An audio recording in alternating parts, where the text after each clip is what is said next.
Zamia. I know students in Bengaluru are protesting, students in Delhi protested, but the Delhi University is going ahead with the exams. I want to understand, Dhruv and Zamia, the Supreme Court says life must go on. According to Justice Arun Mishra, when he dismissed the petition, he said, look, examinations must take place. Both of you respond. Why don't you respond first, Zamia, and then Dhruv? Yes, sir. Firstly, thank you for the opportunity to speak. I'd like to say that, for example, like in our state, what happened is most of the students have already written their online exams, right? And the students who haven't written their offline exams, their lives are literally on hold right now. Is putting the lives of students and putting them in a state of anxiety, is that really what we need to be doing during a pandemic when they already have so much going on? No, so what do you want? You don't want any exams at all, or you want the exams postponed? So what we're asking for is a decision, a clear decision, because as of right now, everything seems so uncertain. Even though they are saying that exams are going to be conducted, it's saying that, in case there's a, spike in cases, so and so is going to be done. What we want is clarity right now. Okay, you want clarity. What about you, Dhruv? What is it that you all want? Why are you all so upset about the fact that exams are going to take place shortly? See, so let me begin with first thanking you for allowing us to give an opportunity on your show. Firstly, the UGC and the MHRD has outright played with the lives of the students. Mm-hmm. How do you expect students to travel, quarantine themselves, write an exam, go back to their hometowns, mm-hmm. hoping that they don't infect their elderly at their home, mm-hmm. and then quarantine again? Mm-hmm. A DU report in Hindustan Times stated that 1 out of 4 students were unable to write the online examinations. When the Brazilian government, when Brazil is right above India in the COVID tally chart, mm-hmm. when the Brazilian government decided to hold an online poll for students to decide on the examination date, why didn't the Indian government do it? Are they scared to know about how much internet access is available to the whole nation?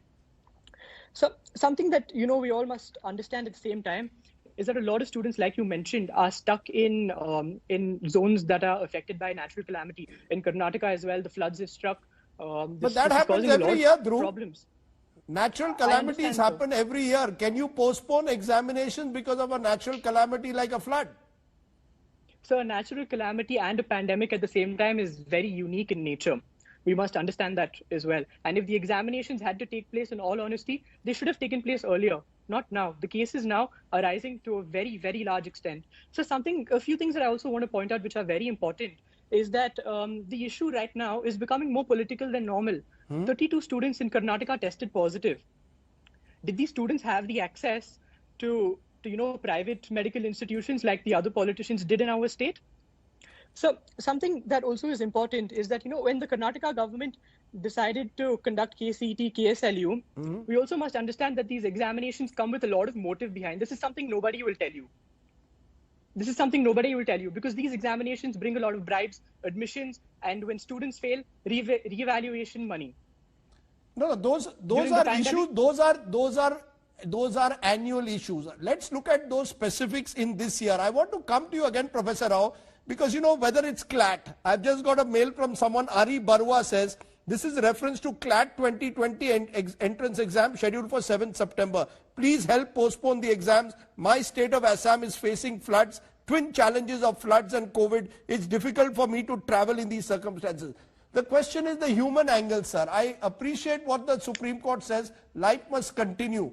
But life in a pandemic, sir, is very different. Are the IITs, the various medical institutes conscious of this?